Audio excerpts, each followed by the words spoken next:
Right, okay, so interesting morning so far. About 18 months we were invited by our good friends at Regis, the serviced office providers, to do a piece of research around the future of organisations. And it was something that when we got the opportunity to do it, I was particularly interested in. I mean, our day-to-day work is, of course, helping organisations transform themselves from the old world of work to the new way of work, which is, based upon what Keith was talking about this morning. I was beginning to think it should be called digital working as opposed to anything else. But that's kind of our day job, dealing with the technology and the space and the behavioural shift, which is, of course, the most significant. But from time to time, we get involved in pieces of research and invited to do research around the future of the space, the technology, and the organisation. And that's what Regis invited us to do. And it was something I was particularly keen to do because I've had some fairly clear views over the years about how organisations fail to deliver what most people, most stakeholders actually need. And so it gives the opportunity to prove it. I'm not going to go through the detail of proving that this morning. I'll show you one or two bits and pieces. But what I wanted to give you is some of the insights that came from it. On your tables, you'll find there is a report called the Kinetic Organisation Report. I'd be delighted if you went away and read it from cover to cover. The back is the best bit, if I can say that. Read the back first, because it sets out a kind of a whole sort of philosophy and approach to going about this. If you read the front end, you think, it's just another one of these network organisation things, but actually we went a lot further. So I'm going to whiz you through it and then talk about intellectual capability, because it was something that, an idea that we came forward with, and one of the ideas that we want to do some research on over the next 12 months as well. So there's the report, you've got it. It was a piece of work we did about 18 months ago, as I say. The process that we adopted, it wasn't just our sort of sitting in a darkened room and thinking about great thoughts and coming up with some ideas. We actually did set out a bunch of hypotheses about how we felt the organisation of today doesn't actually support what we're trying to achieve as individuals or as shareholders or as stakeholders in any way. Once we got those hypotheses, we tested them both in workshops and through some questionnaires that we solicited the response from leaders on. And we pretty well concluded at the end of all that fundamentally today's traditional command and control structures are entirely inappropriate for the challenges that we face around us. And it was very interesting listening to Keith this morning, because I think he summed it up. I mean, the issue is that in most organisations, the processes of delivering services to clients require the integration of a variety of different, what we now have as silos. And the political and technical challenges around doing that are colossal. And so I think this whole idea of organisation is built on a command and control structure with silos that kind of have their own life and kingdoms and so on is increasingly, inappropriate. And we pretty well concluded, and we proved through the responses we got from people what we think we already knew, which was it just doesn't work. And actually, the more you stand back and from organisations, the more you look, and I guess we're in a slightly privileged position in being able to stand outside organisations yet actually be within them at the same time gives us a vantage point that maybe some people inside don't necessarily have. So we went on from the testing to then come up with 6 fundamentals, which basically design requirements for the new organisation, and then 20 operating principles that supported those as we went through. And those are all captured within the report, which sets out, as I say, a structure and philosophy and a kind of a blueprint for taking the idea forward. So I'm just going to whiz through this. Traditional organisations fit for the future. These are people. You may recognise some of them if you look closely. But they're all different. Every one of those people are different. Some of them like green hats, some of them like red hats, some of them are, extroverts, introverts. They've got different histories, different families, different DNA. They're all different. So these are tribes of different people who, in some way, become collectively involved in achieving some purpose. And that's really what an organisation is, from my standpoint. And today's organisations are strung together with a bunch of structures, and processes, which in effect enable them to do something close to delivering their their worth. So I think the big thought that came to me as we were going through this project, and it's kind of very much at the heart of our thinking around consulting work these days, is that the fundamental issue is, how do I get all of those people turned on? How do I get those people into a place where they're delivering their best contribution to the organisation is the fundamental problem. Because, you know, I can have 10,000 people and I can have them 80% interested in giving their all to the organisation, or I can have them delivering 120%. I can have them challenging the status quo, or I can have them being conformists. So there's an awful lot of stuff that we can get out of people, and that we need to get out of people by thinking about organisations in a people-centric standpoint. So if you started by saying, what we want to do is get the maximum out of every human being we've got in our organisation, the question is then, what would you then build around that in order to create the organisation that harness that capability? Whereas today what we do is we think, well, we need an organisation, we've got some things called people, that's like human capital, you know, like it's some thing that, you know, this and that. But actually the key issue for organisations going forward, particularly in the professional world that we're heading towards, is how do we get more out of those scarce people resources and those brains, how do we get those people turned on, motivated and energised to deliver what we need to deliver. So that's where we started. Here's a little bit of stuff that we picked out. I don't want to go through all of it because it will take us some time. But spans of control and layering, you know, command and control structures. There's a huge amount of resource tied up in the middle management communities of organisations, which gets in the way of stuff going on. It stops ideas going up and down. You get people airbrushing. You know, imagine the monthly review. We spend hours making sure that the data that we present to our boss is going to look good. He does the same thing. By the time we get to the top of the organisation, guess what? There's a silky smooth picture of the world which doesn't bear any relation to reality. So they're ineffective in that respect, and they're slow to respond to the changes that are going on in the external environment. Silos simply create problems because, as we were saying before, most of the time what we're trying to do in organisations is work in spite of the structure. And so silos in their own right, they create power. The guy at the top of the silo is more powerful than the guy at the bottom. It's difficult to work across silos. When I've got that power at the top, guess what? I don't want to be challenged much. I got there through fair means or foul, and by the way, I'm staying there. So, you know, if you come up with some good ideas that just happen to make me look a little bit uncomfortable, guess what I'm going to do? I'm either going to, you know, kill the ideas dead, or I might even have to go at making your career a bit awkward. Now, I know I'm talking hypothetically, and I know you're going, no, I don't think that's how organisations work at all, but we'll continue down this line of discussion.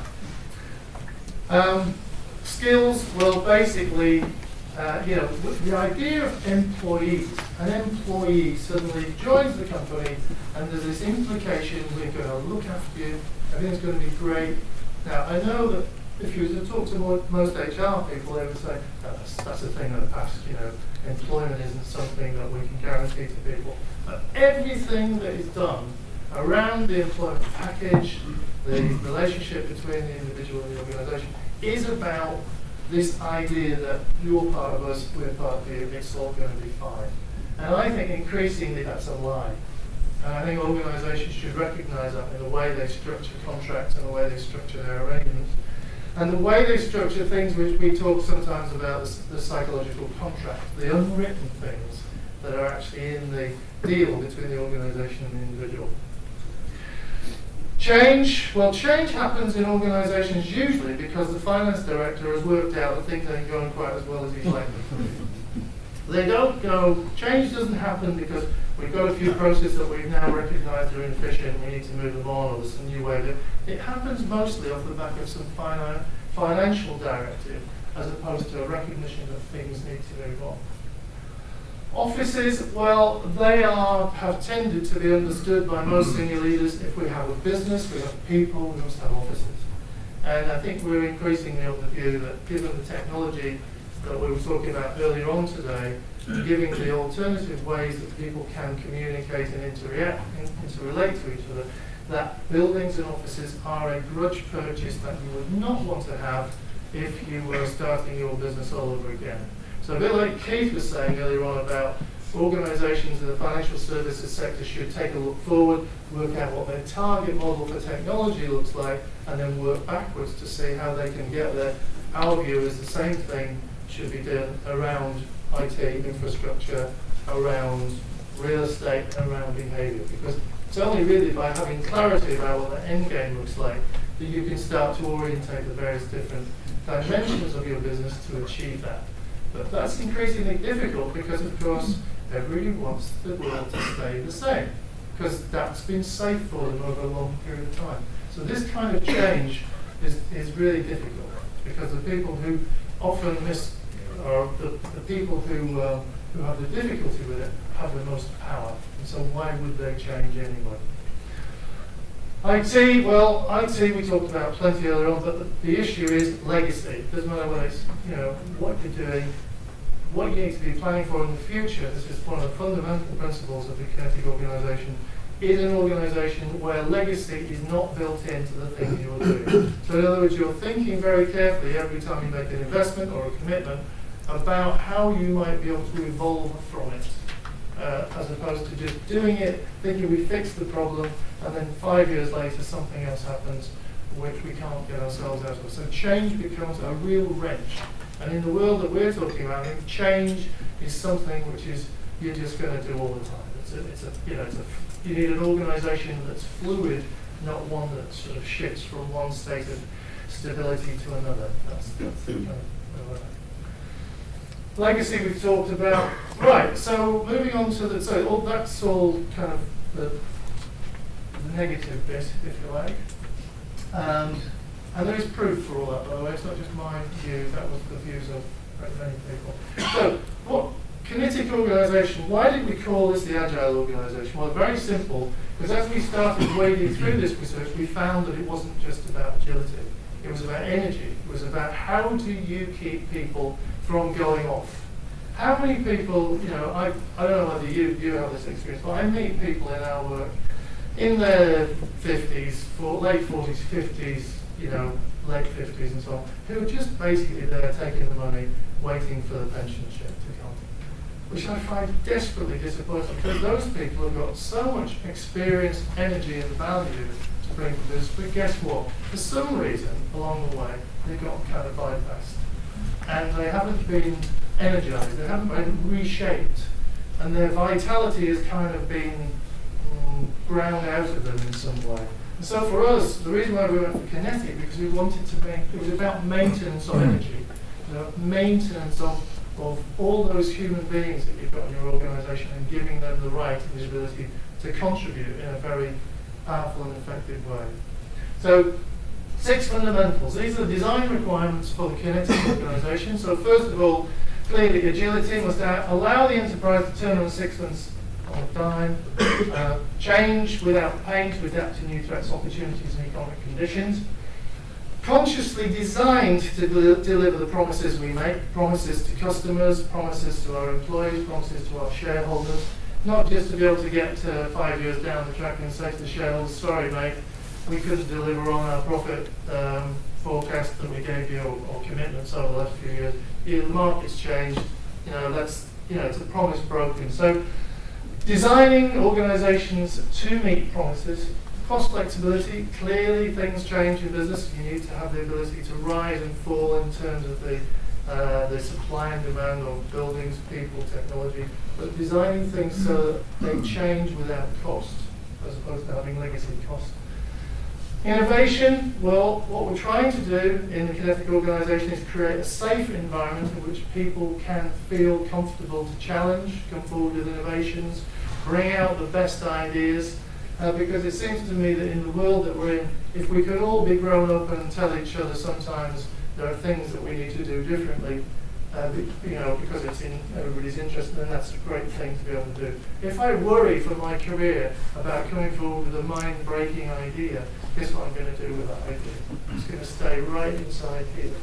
I'm going to be deprived of it. Perpetually competitive, regularly reviewing every process in the business to make sure that it remains best in class, however you define that. So it's not the finance director's pen that's driving change, it's our genuine desire and need to do that. And recognising that different parts of the organisation perhaps need different treatments in terms of the way you manage risk, the way you manage resource. Because I think what we see quite a lot of is, organisations daubing over themselves the same risk infrastructure requirements, regardless of what nature what their business is about. So, the kinetic organisation is basically based upon the idea that technology allows us to connect in a way that perhaps we haven't before. And certainly some of the social technologies that are now being deployed very gradually inside large organisations, we believe can provide the opportunity for people to be able to connect with each other and work together, and perhaps to some degree remove the need for hierarchy. Because to some degree I think those middle managers I talked about before are actually communication nodes, they're decision nodes, they're kind of resource allocators, and I think there are other ways to achieve that objective.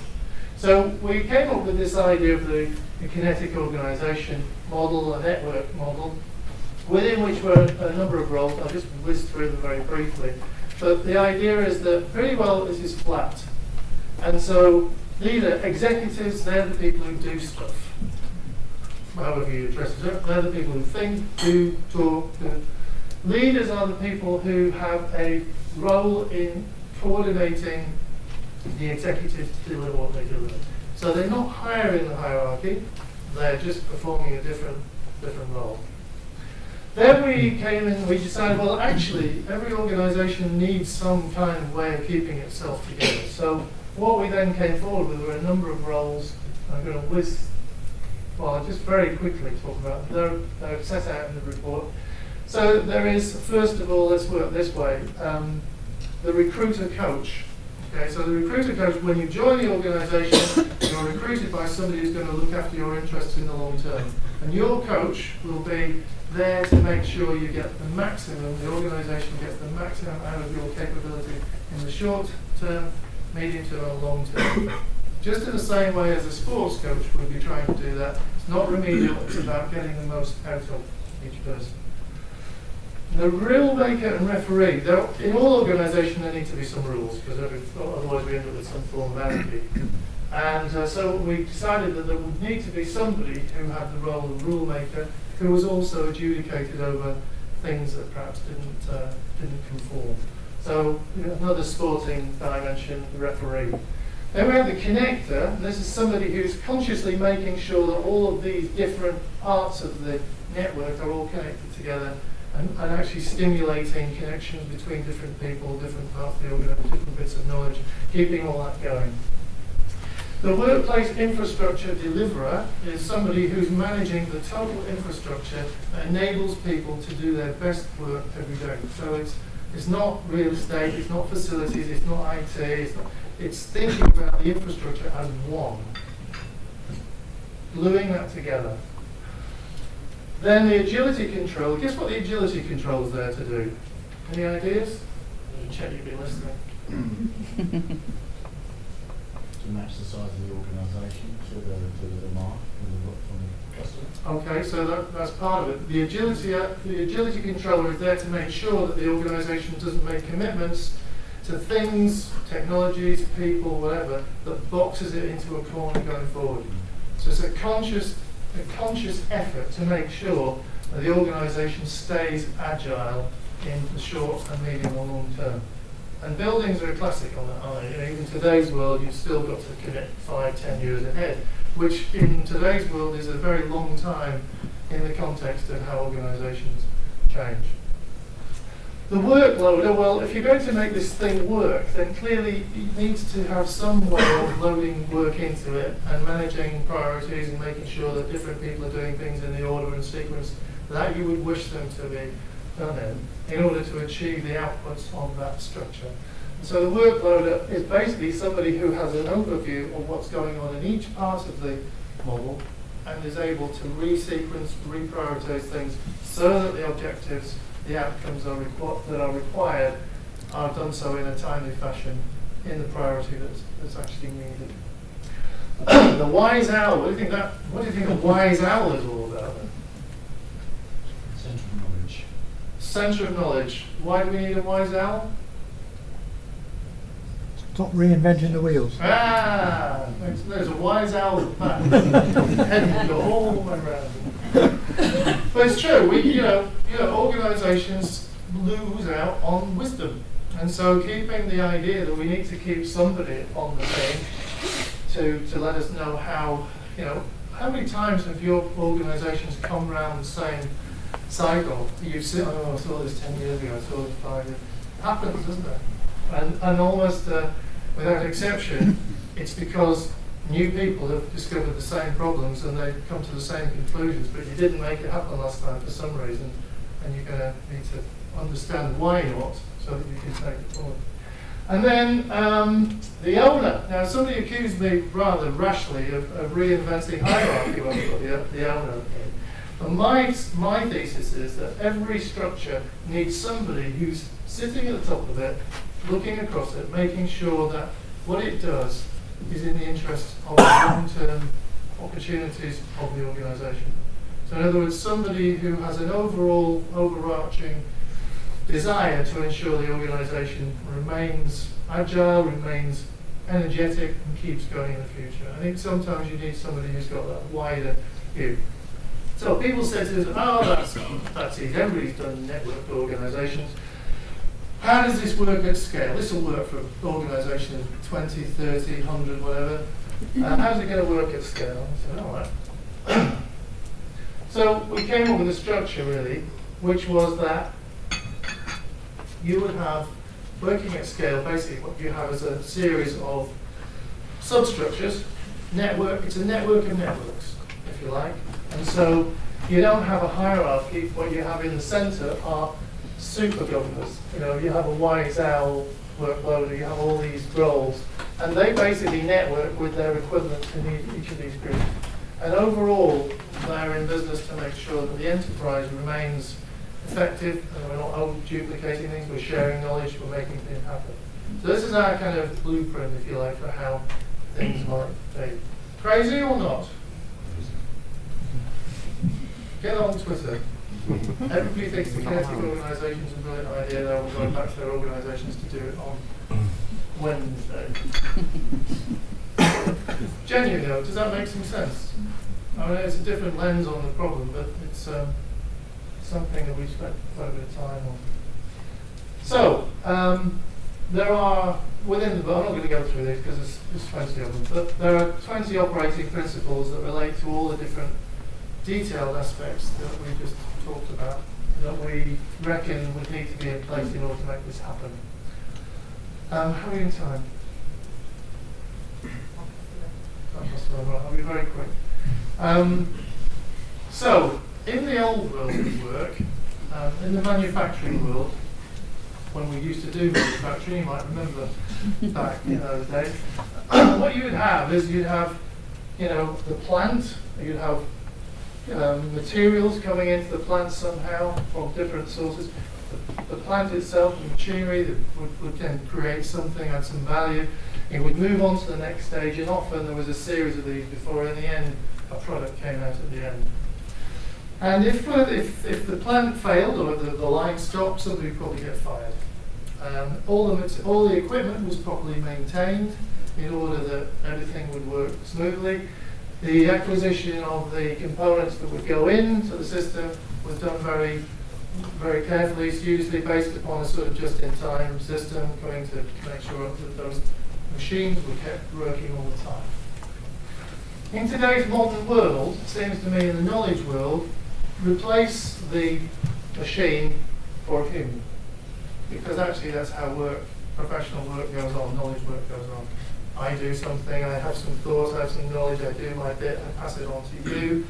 Or we collaborate together, we create some new knowledge, I pass it on to you, we do some more, and eventually it turns into something that we can use. So in today's world, my thesis, and it goes back to the opening statement I made, is that if we started by thinking about people first, and thinking about how we could construct arrangements so that they could be at their best all the time, we'd end up in a different place. really what we're talking about in the Kinetic organisation. But it started as thinking about human beings and their capability, their intellectual capability. And this came about really through a number of things that we've read, but also some personal experience that I've had with one or two of my friends in a nervous breakdown, not as a consequence of me. And the issue is that we don't recognise that human beings have got a finite mental capacity. Okay, so the idea of a human being having a finite mental capacity. So, you know, and that capacity is the confluence of how much time I've got, my physical and mental health, the knowledge I have and have gained over a period of time, my experience, my intellect and my motivation, my desire to deploy that capacity for the interest of the business. Okay, does that resonate? So I know, I mean, in most of your organisations, I'm sure your boss comes to you and says, have you got any intellectual capacity? I'd like to give you another task. This happens all the time, I'm sure. It doesn't happen, does it? We don't even recognise it from a management perspective, that actually people have got finite capacity. So what do? We just keep loading them and loading them and loading them and loading them. And sometimes they go, yeah, let's have more, wobbling a little bit. Sometimes they just fall over. And I've seen, some of my friends just fall over just because they've had this load placed upon them and nobody really thinking carefully about what that load is actually doing.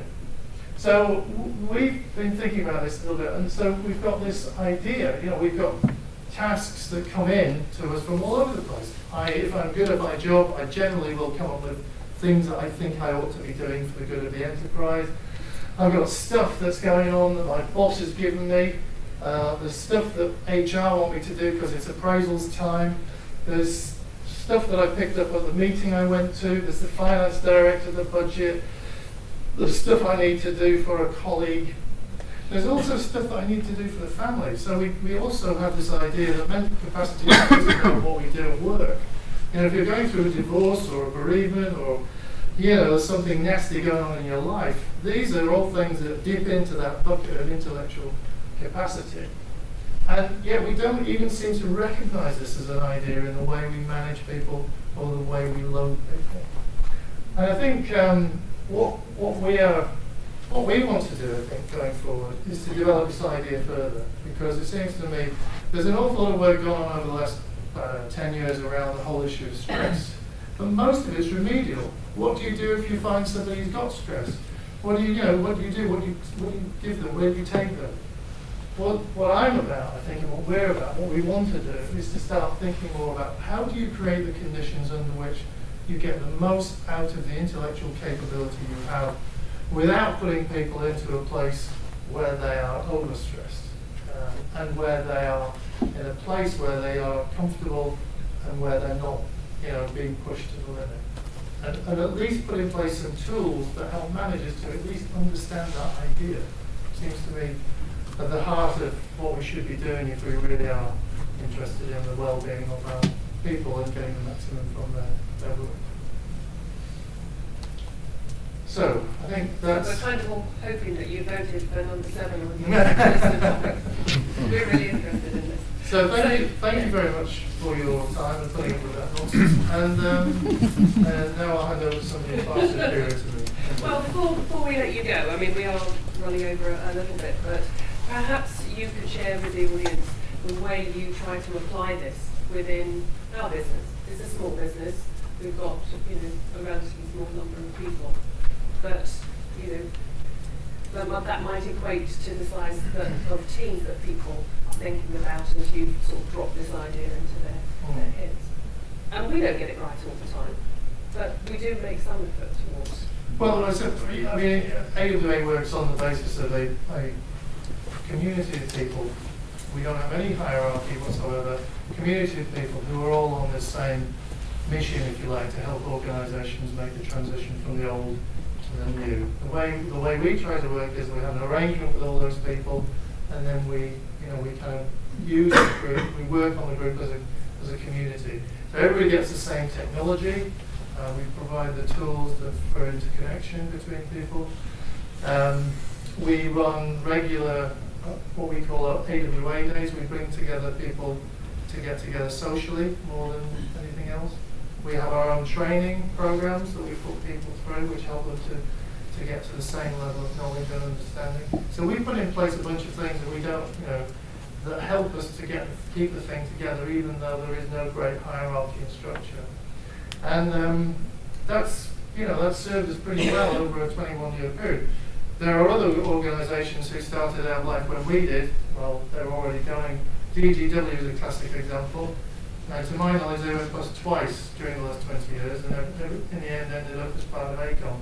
We rode the recessions, and we've ridden the last recession without, putting our scarce resources, our people, in jeopardy. So we've been able to manage our intellectual capital, if you like, so that we've managed to retain all of the brain power through those periods and have a sort of a smooth transition from one inflated state to a more deflated state. That's how we. But we started out with that idea. We started out with that model, and it served us pretty well over the years. We're only sort of burnt out. Well, when you said you're looking at me. Stand up, all AWA people. Are you burnt out? No, indeed. Oh, thank you very much for that. I think that set us up nicely for the next session that we're going to. Yes. Okay.